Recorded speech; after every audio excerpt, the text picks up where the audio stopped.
Hey everyone, it's Tracy from Force Cult, and welcome to Force Cult News. This is my first segment. The intention is to bring you a weekly show where I give you a roundup of everything that's going on with Episode 7, fan speculation, some of the more major rumors, spoilers, so cover your ears if I say spoiler alerts, as well as some news from Rebels and just a buzz from the fandom in general. So thank you for joining me for my first episode, and I hope you enjoy. So first off, I'm very excited to say that Star Wars Rebels premiered this last week. So it showed on Disney XD on October 6th, that was a Friday, and it premiered with a Spark of Rebellion, which was a feature-length film. It opened to 6.5 million viewers worldwide and 2.7 million viewers domestically. So yay for Star Wars Rebels. Really, really proud of the show. I think it's great. I'm really excited to see how the stories progress, and I love the cast. I love everything about it. I just think it's a really strong start to this new saga that we have, and I'm excited at what we have so far of Star Wars in the hands of Disney. We already got the novel A New Dawn. We have the novel Tarkin to look forward to, and now we get to watch Star Wars Rebels every week. So, good stuff. Really fun progression into the future of Star Wars.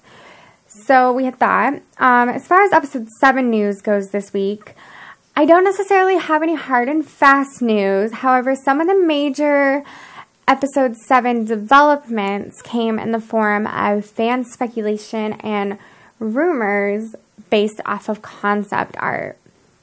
So, my very good friend over at MakingStarWars.net, Jason Ward, made some pretty interesting informed speculation based on some concept art that he received.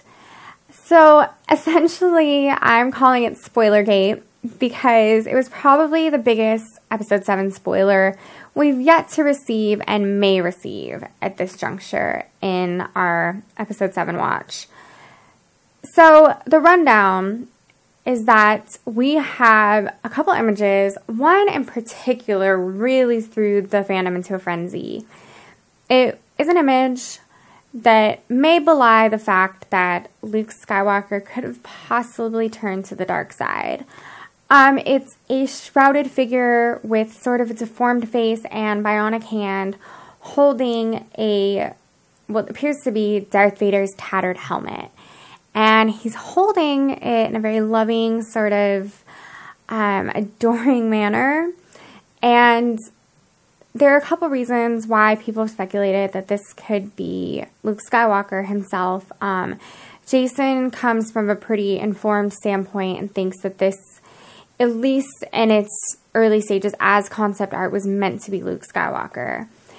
Again, all speculation. I think it's kind of silly that people freaked out over this because it's part of our culture as far as following Episode 7 and sort of fan sites in general. We're going to speculate. We're going to guess things. We're going to want to get little tidbits in news. Some people have connections. They're getting this news. They're talking to people at the top. So why wouldn't they want to kind of guess what's going to happen? It's sort of a fun game. Everyone should be on the same page that it's not ruining anything for you. You're still going to sit down and watch Episode 7. It's probably going to be a totally different movie from, even the scripts that get leaked. If a script gets leaked, it's going to be different reading that script than it will be to sit down and watch that movie. So, just take everything with a grain of salt. For the fans that get really upset, if you don't want to read spoilers, then don't read spoilers. Don't follow some of these fan sites because some of them are getting pretty credible information and some of them want to share them with the rest of the fandom. So it just doesn't make sense, in my opinion, to read something that has a very well articulated caveat saying that it's speculation, saying that it's a spoiler, and saying that it's going to give away plot details, and then reading it like head first and then getting mad. I don't know, it just doesn't make sense to me. I think it's a weird impulse.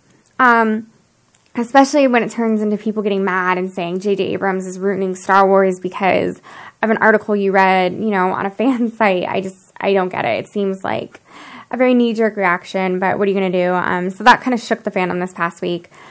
I will say that I've seen the concept art that everyone's buzzing about, and one of the more exciting ones centered around Daisy Ridley's possible abode.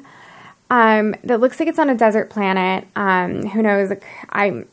Could be Tasmania. I don't know. I really have no idea. But it's a desert planet.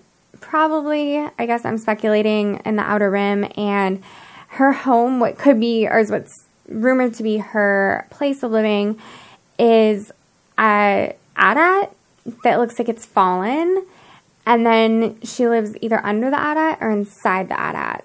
So I'm really excited at the possibility of that because it just looks really, really cool, and it's a great, throwback to the original trilogy, but also kind of has this allusion to a fallen empire. So it's just, I thought that was really cool. Who knows if that's going to make it into the film, but it's just cool to see this art, for a film that everyone has so much anticipation for. So, and of course I'm going to be following any development I can about Daisy Ridley because I'm excited about, the female characters in episode 7. So that was that last week. Moving on, with all these speculations, let me know what you think. Feel free to visit our friend sites and kind of, glean what you want and give us your opinion in the comments of all of this. Are you a fan of spoilers? Are you not a fan of spoilers? Do you like when people do this in-depth speculation? Or are you the type of person who would rather just wait until the film comes out to hear everything? Either way, let me know what you think in the comments. And moving on to my last kind of week's news. So this is more fandom-based. Essentially, Eric Geller from theforce.net released an article today where he's done a lot of research into a weird strain in Star Wars fandom of people who are proposing a boycott of some of the new Star Wars material released by Disney. This includes the new Del Rey novels, A New Dawn and Tarkin, as well as Star Wars Rebels. And there's really this big voice of dissent arising. We've seen it from the beginning since the announcement of Disney's sort of takeover of, or acquisition of Lucasfilm. There have been kind of a vocal minority of people, and even actually farther back since the days of the Clone Wars, who are really resistant to the change and resistant to this new vision of Star Wars. And they kind of are finding these unified homes in Facebook groups, and they're attacking all these new media forms that are being produced by Disney.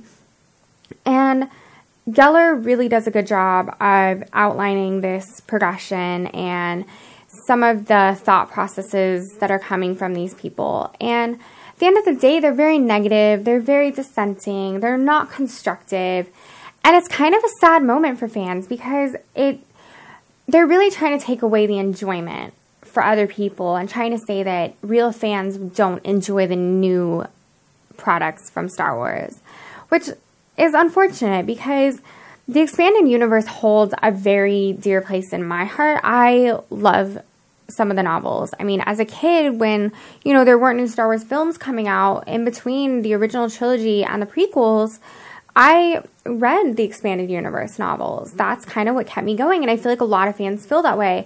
So we have an attachment to the expanded universe. We have a nostalgia for the expanded universe. We love some of the characters, be it Thrawn, or for me, it's Mara Jade. That's who I cosplay as. However, there's a mature way to go about stating an opinion, and there's a destructive, really sort of knee-jerk, immature way to go about it, and that's what's kind of happening with these fan groups. So I think actually Dunk from Club Jade, a really great fan site and someone who I respect tremendously because I've been following them for quite a while because they have a really strong female presence in Star Wars fandom. But essentially, Jade spoke up in response to this article and said, there's nothing wrong with being sad or even a little angry about the Legends announcement. There's nothing wrong with wanting that timeline to continue. But there is something wrong with letting things get quite this toxic over a bunch of novels, no matter how beloved they may be. It poisons the well. So you can't really say much better than that. It does. It poisons the well. Stop yucking our yum. Like, don't make things unenjoyable for other fans. And, you know, Geller does a really great job of pointing that out. Dunk does a good job of pointing that out. And hopefully there's just a lot more positive backlash against that sort of mentality. And, you know, it kind of dies down as things start to get better.